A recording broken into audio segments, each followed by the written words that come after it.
편지하면서 이렇게 우리에게 말씀하고 있는 것을 봅니다. 오늘 5절에 보니까 경계의 목적은 청결한 마음과 선한 양심과 거짓이 없는 믿음으로 나는 사랑이거늘 이렇게 말씀하면서 그 당시 이렇게 소아시아 교회 안에 바울이 복음을 전하면서 교회가 이루어지고 그런데 그 안에서 자꾸 어떤 신화적인 이야기나 끝없는 족보에 관한 이야기 등 진정한 복음과는 거리가 먼 변론적인 늘 말싸움만 일으키는 그런 잘못된 믿음으로 흘러가고 있는 그런 많은 사람들이 있었어요. 그래서 그런 사람들을 명하여 다른 교훈을 가르치지 말라, 신화에 집착하지 말라, 족보에 집착하지 말라, 이렇게 사도 바울이 경계하고 있었다라는 거죠. 그런데 그 경계하는 목적은 내가 그들을 비난하기 위해서도 아니고 그들을 책망하기 위해서도 아니다. 그것은 늘 청결한 마음과 선한 양심과 거짓이 없는 믿음으로 나타나는 사랑을 그들 속에 또 내 속에 갖고 그렇게 그들을 경계하고 있다 이렇게 말씀하고 있는 거예요. 경계가 뭘까요? 경계. 이것은 이렇게 어떤 이쪽과 이쪽을 나누는 그런 경계가 아니라 여기서의 경계는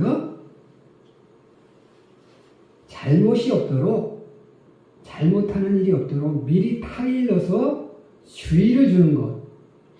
그러니까 어찌 말하면 훈계와 같다라고 볼 수 있어요. 훈계. 훈계의 목적. 우리가 이렇게 학교에서 선생님이 학생들을 훈계한다. 부모님이 자녀들을 훈계한다. 그때 그 훈계의 목적은 뭐여야 되느냐? 거기에는 착한 양심, 착한 마음, 청결한 마음, 선한 양심, 거짓이 없는 믿음으로 나타나는 사랑이 있는 그런 상태를 내가 가지고 상대의 잘못된 점을 지적하고 가르치는, 주의를 주는 그렇게 해야 되는 거고, 그래서 나의 그 청결한 마음과 그 선한 양심과 거짓 없는 믿음으로 나타나는 그 사랑이 그 사람 속에 심어져서 그 사람도 그렇게 청결한 마음, 선한 양심, 거짓이 없는 믿음으로 나타나는 사랑을 소유할 수 있도록 하는 것. 이게 진정한 경계의 목적이다. 훈계의 목적이다. 그것이 율법의 참 의미이다. 라고 오늘 사도 바울은 우리들에게 말씀하고 있는 겁니다. 오늘 7절에 그렇게 얘기하죠. 율법의 선생이 되려 하나 자기의 말하는 것이나 자기가 확증한 것 깨닫지 못하는도다. 그러나 율법을 법 있게 쓰면 율법도 선한 것인 줄 아노라. 하나님이 우리에게 율법을 주신 목적은 뭘까요? 우리를 질책하기 위해서, 우리를 벌지기 위해서 아니라는 거예요. 하나님 우리에게 율법을 주신 목적은 뭐냐면 우리가 그 율법을 가지고 청결한 마음과 선한 양심과 거짓이 없는 믿음으로 나타나는 사랑을 가지고 하나님을 따르며 하나님 앞에 순종하며 하나님 말씀에 사는 삶을 살도록 하기 위해서 율법을 주셨어요. 그래서 사람들은 그 율법을 잘못 쓰고 있는 거예요.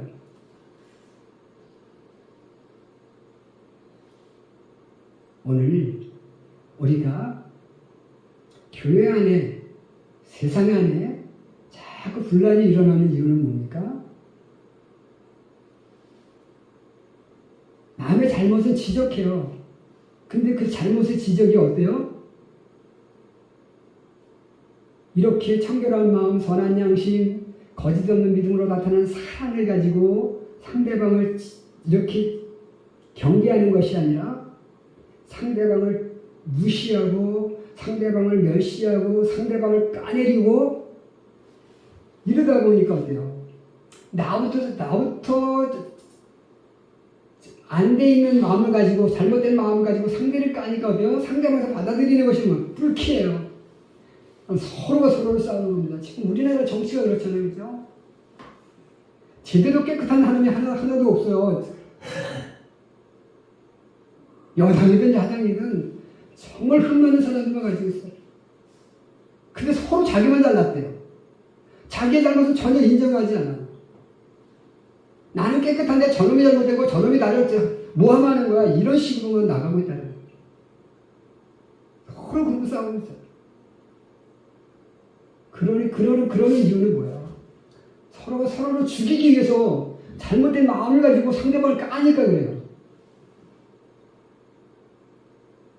오늘 성경은 우리들에게 말씀하고 있습니다. 내가 상대방을 훈계하기 위해선 먼저 뭐요? 내 마음부터 경계의 목적이 무엇인지를 알고 나를 준비하고 그리고 상대방에게 뭐요? 훈계하라는 거예요. 상대방을 경계하라는 거예요. 오늘 우리는 이 경계의 목적, 경계하기 위해서 남을 우리가 훈계하기 위해서 남을 이렇게 정말로 가르치기 위해서 우리가 먼저 내 자신을 어떻게 준비해야 될지 그리고 어떻게 저 사람을 가르쳐야 할지 함께 상고해 보면서 은혜 나누기를 원합니다. 첫 번째로 내가 경계하기 위해서 경계의 목적을 이루기 위해서 내가 가져야 할 첫 번째 자세는 뭐냐? 청결한 마음이다 하는 겁니다. 예수님께서 산상수훈에서 이렇게 말씀합니다. 6번째 항목에서 뭐라고 말씀해요? 마음이 청결한 자는 복이 있나니 저가 하나님을 볼 것이다. 자, 마음이 청결한 자. 그 청결한 마음. 하나님이 우리에게 원하시는 첫 번째 자세는 뭐예요? 마음이 청결한 거예요. 마음이 청결한.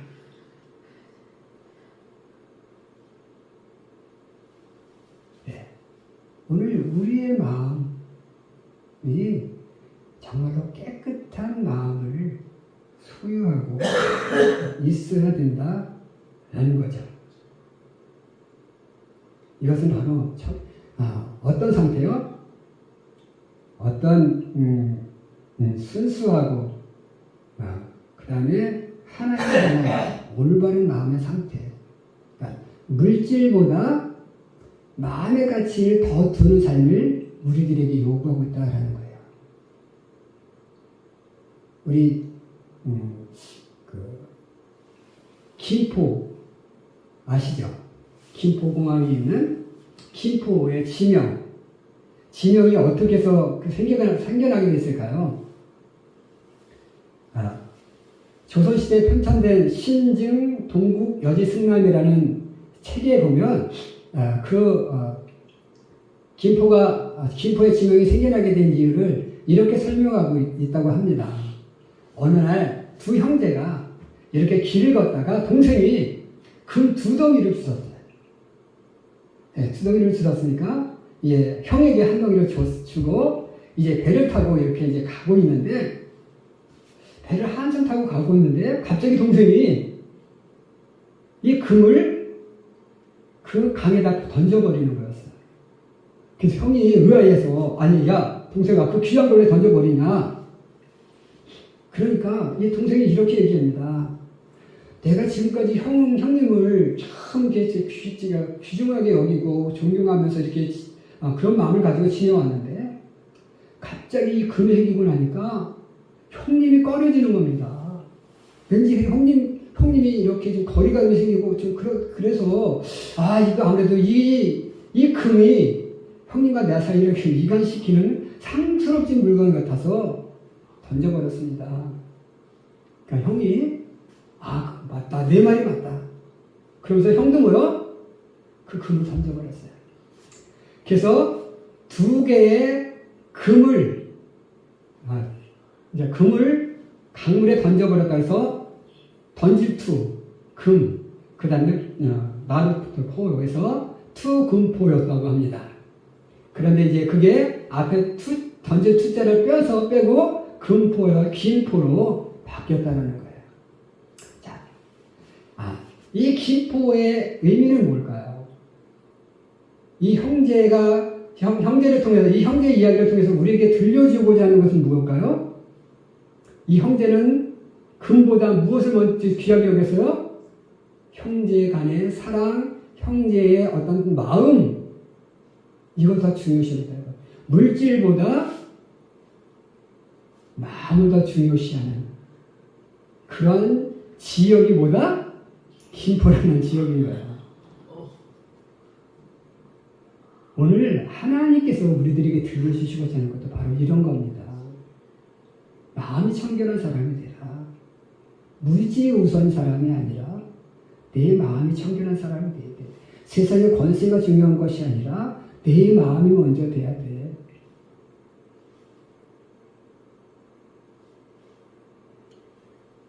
형제 물질이 많은 것이 중요한 거 아니라 형제 간의 관계가 우선 정말 화목하고 잘 되는 것이 중요해요. 이걸 우리들에게 들려주고자 하는 거. 우리나라 정치는 안 그렇지 않겠죠. 상대가 잘 되는 거 좋아합니까? 아니잖아요. 어떻게든 끌어내리려고. 어떻게든 끌어내리고 내가 그대로 올라줘. 자기를 올라가면, 그래서 끌어내려서 올라가면 자기는 안 내려옵니까? 고작해야 5년이에요. 고작해야 그대로 올라가고 5년 앉아있는 겁니다. 그 5년 앉아있는 자리를 위해서 막 상대방을 죽이려고 하지 치졸한 방법을 다 써요. 오늘 하나님은 그런 모습을 우리에게 원하시는 게 아니에요. 상대방의 잘못을 지적할 때 정말 너를 사랑하는 마음, 너 이러고 잘못됐어. 그러니까 이거 정말 이 잘못된 거 고치고 정말 바로 돌아와. 그렇게 깨끗한 마음을 가지고 그렇게 정말로 가르쳐봐요. 왜 안 듣겠어요, 그죠? 그런 마음이 아니니까 그런 거예요. 그런 마음이 아니니까 안 듣는 거예요. 그런 마음이 전달 안 되니까 안 듣는 거예요.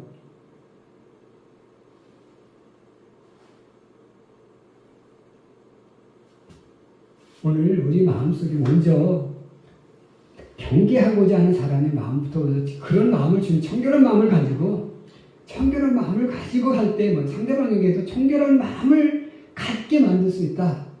그래서 오늘 우리가 남을 훈계하기 전에 나부터 청결한 마음을 갖고 상대방의 청결한 마음을 가질 수 있도록 이렇게 훈계할 줄 아는 그러한 우리 귀한 성도들이 되시기를 주님의 이름으로 간절히 축원해 드립니다. 아멘. 두 번째로 선한 양심이다라는 겁니다. 양심은 뭘까요? 양심은 사전적 의미로는 어떤 행위에 대한 옳고 그름, 선과 악을 이렇게 구별하는 그런 마음, 그러니까 이제 선과 악, 옳고 그름을 이렇게 구별할 줄 아는 그런 마음의 상태, 이게 뭐요? 양심인 거예요. 그래서 너 비양심적이야 이러면 뭐요? 이 사람은 도덕적으로 옳지 않은 그런 삶을 살고 있고 그런 의미를 갖고 있잖아요, 그죠? 그래서 우리는 이 양심을 가질 때 어떤 양심? 선한 양심. 옛날 아메리카 원주민들은 이 양심을 이 삼각형으로 비유했다고 합니다. 삼각형. 그래서 우리가 비양심적으로 우리가 행동을 하고 말을 하면 어때요? 이 삼각형이 된 이 양심이 뭐예요? 돌아가는 거예요. 이렇게 돌아가요. 그러니까 어떻게 할까요? 그 모서리 삐죽삐죽하잖아요, 그죠? 모서리 삐죽삐죽한 모서리가 우리의 마음을 탁탁 치어요. 그 어때요? 마음이 아프죠. 그래서 이 양심은 우리가 잘못된 일을 할 때 우리를 이렇게 아프게 해서 마음을 아프게 해서 뭐요? 아, 내가 잘못된 양심을 가지고 비양심적인 삶을 살고 있구나. 양심적인 삶을 살아가야 하구나 하는 것을 가르쳐 준다고 이렇게 해서 삼각형으로 비유를 했다고 합니다. 그래서 이 양심은 뭐요? 우리 인생을, 우리의 삶을 이끌어가는 나침판과 같은 거예요. 나침판이 뭐예요? 위치를 가리키잖아요. 그죠? 예. 북쪽과 서쪽을 가리켜요. 그죠? 빨간 것은 북쪽을 가리켜서, 우리가 이렇게 길을 놓고 갈 때, 내가 동쪽으로 가야 되겠다. 라고 하면 어때요? 동쪽으로 가야 되겠다 그러면 나침판을 펴놓고, 이제 북쪽과 서쪽이 있으니까, 거기에 또 이제 이자가 있으니까, 가운데로 가면, 내가 동쪽으로 갈 수 있잖아요. 그죠? 저희 군대 생활할 때, 이제 제가 군대 들어가기 바로 직전에, 이런 일이 있었어요. 한 군인이 탈영을 했습니다. 탈영을 했으니까 어디로 가야 돼요? 탈영을 해서 어디로 가야 돼요? 이제 자기 집으로 가거나 하여튼 남쪽으로 내려와야 될 거 아니에요. 그죠? 그런데 이 전방이다 보니까 산속이다 보니까 산으로 이제 일단 튀었어요. 그런데 길을 잃은 거야. 자꾸 어디로 가요? 자꾸 북쪽으로. 근데 북쪽으로 가다 보면 뭐가 있어요? 천책이 있어요. 천책이 가다 결국 탈영하다 붙잡힌다. 그러니까 이렇게 나침판이 없으면 뭐야? 나침판이 없으면 길을 잃어버릴 수밖에 없고, 길을 잃어버리다 보면 뭐야? 결국 방황하게 돼서 자기의 목적을 이룰 수 없는 거예요. 그래서 오늘 우리가 가져야 될 것은 바로 뭐냐면 인생의 나침판인 이 양심을 갖는데, 그 양심이 어떤 양심이어야 돼요? 선한 양심이 돼요. 내가 비양심적인 마음을 가지고 상대방에 접근하면 그건 뭐가 돼요? 그게 사기가 되고, 그죠? 우리 보이시피싱, 이 사람들이요, 리딩방 사건, 이런 것들, 투자 막 권유해가지고, 이거 여기다 투자하면 떼돈을 벌어, 그러고 막 그런 사람들의 대부분의 마음 상태는 어때요? 양심적입니까? 절대 그렇지 않아요. 비양심적이에요. 그러니까 그 비양심적인 그 사건이 뭐요? 다른 사람의 마음까지 뭐요? 비양심적으로 만들어버리고, 처절하게 만들어버리는 그런 사건이 나타나잖아요. 그래서 내가 다른 사람을 향해서 말을 할 때 어떻게? 선한 양심을 가지고, 정말로 선한 목적을 가지고 선하게 투자를 하게 할 때도 뭐요? 정말 내가 이 사람에게 돈 되는 방법을, 이 사람이 정말 성공할 수 있는 방법을 이렇게 가르쳐야지. 그죠? 잘못된 방법을 가르치면 그것은 비양심적이 되는 거예요. 그래서 오늘 우리가 다른 사람에게 이렇게 권유하고, 다른 사람에게 무엇인가를 이렇게 지적하고 주의를 줄 때에는 항상 내가 먼저 어때요? 선한 양심을 가지고.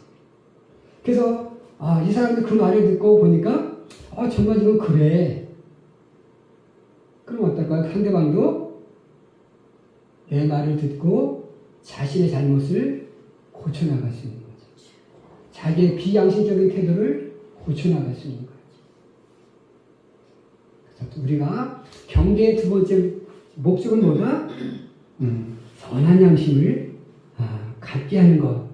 내가 선한 양심을 갖고 상대방에게 선한 양심을 가르칠 수 있는, 전달해 줄 수 있는 그런 우리의 삶이 될 수 있기를 주님의 이름으로 간절히 축원해 드립니다. 아멘.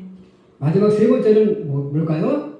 거짓이 없는 믿음으로 나타나는 사랑이다라는 거예요. 그냥 우리가 먼저 거짓이 없는 믿음을 가져.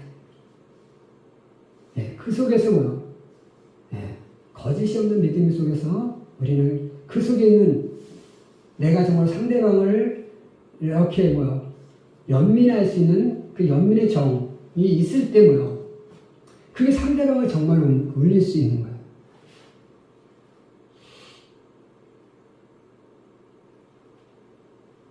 우리가 이제 사랑도 여러 가지 사랑이 있잖아요, 그죠? 사랑도 여러 가지 사랑이 있을 수 있습니다.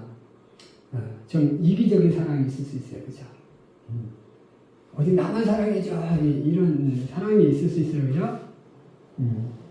그리고 뭔가 목적을 이루기 위한 사랑이 있어요. 요즘 보면 가끔씩 연인들 사이에서 이렇게 헤어지자고 하니까 이렇게 칼부림이 나는 그런 사건들이 있어요, 그죠? 정말 뭐라 그럴까요? 내가 이 사람을 진정으로 사랑하는 사람이었다면, 물론 정말로 내가 그래서 어쩔 수 없이 어떤 상대방이 변심을 해서 이별을 통보했다 치면 어떨까요? 내가 정말 이 사람을 사랑했어. 그럼 가서 그냥 칼로 찌르는 게 사랑이었을까요? 아니잖아요, 그죠? 때로는 보내줄 수도 있어요. 그런데 정말 진정한 거짓 없는 믿음에서 나는 그런 진정한 사랑이 아니었고 뭔가 내 욕망을 이루기 위한, 내 욕구를 채우기 위한 그런 잘못된 것에서 출발한 사랑이었다 보니까 어때요? 그런 이별의 통보가 오니까 바로 이렇게 칼부림으로 나타나는 그런 것이 될 수 있다는 거죠. 그래서 오늘 우리의 사랑도 거짓 없는 믿음에서 나타나는 그러한 진정한 사랑을 우리가 소유할 수 있어야 된다는 거죠. 그래서 고린도전서 13장 17절에 보면 이렇게 얘기해요. 모든 것을 참으며 모든 것을 믿으며 모든 것을 바라며 모든 것을 견뎌. 그러니까 모든 것을 참고 믿고 바라고 견디는 것. 이게 뭐요? 이 진정한 사랑입니다. 참을 수 있어야 되고 견딜 수 있어야 되고 함께 바라볼 수 있고 이런 사랑을 우리가 소유하고 그 사랑을 가지고 상대방에게 전달할 때 그것이 상대방에게 감동을 줄 수 있어요. 고린도 쪽에 사도 바울이 뭐라고 했어요? 내가 아무리 천사의 방언을 한다 할지라도 내가 사랑이 없으면 울리는 꽹과리가 된다고 했습니다. 우리 꽹과리 있잖아요. 꽹과리가 정말로 잘 치면 아름다운 음악이 돼요. 근데 꽹과리를 막 무조건 두들겨요. 그냥 들이두들기면 어떻습니까? 굉장한 소음인 거예요.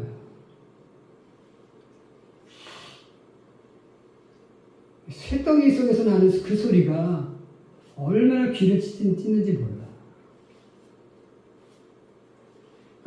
소음과 음악은 달라. 소음에는 그냥 무작정 두들기는 아무것도 그 사이에 감정도 없어요. 그냥 무조건 내 기분만 생기고 그냥 내 기분에 따라 두들기기 때문에 소음이 될 수 있어요. 그런데 상대방을 바라보며 정말로 내가 저 사람에게 아름다운 소리를 들려줘야지 하면서 조화를 이루며 칠 때는 그것은 상대방에 전달해 줄 수 있는 아름다운 음악이 될 수 있는 것처럼 내 마음이 상대방을 배려하고 상대방을 사랑하는 마음 속에서 모든 것을 믿고 모든 것을 바라고 모든 것을 견디는 그러한 사랑을 가지고 내가 막 정말 조화롭게 하면 그 사랑이 상대방의 마음을 감동시켜서 정말 아름다운 음악과 같은 꽹과리 소리가 낼 수 있다는 거죠. 그래야 내가 전한 그 경계의 목적을 이룰 수 있어요. 오늘 사랑하는 여러분, 내가 먼저 준비되시기를 바랍니다. 어떻게? 청결한 마음, 선한 양심, 거짓 없는 믿음에서 나타나는 사랑을 내 마음속에 소유하고 그것을 가지고 상대방을 훈계하고 상대방을 경계하고 상대방을 주의시키며 정말 그들을 하나님 앞으로 올바르게 인도하고 이 사회가 올바른 길로 나아갈 수 있도록 기도하는 우리 귀한 성도들이 되시기를 주님의 이름으로 간절히 축원해 드립니다. 기도하겠습니다.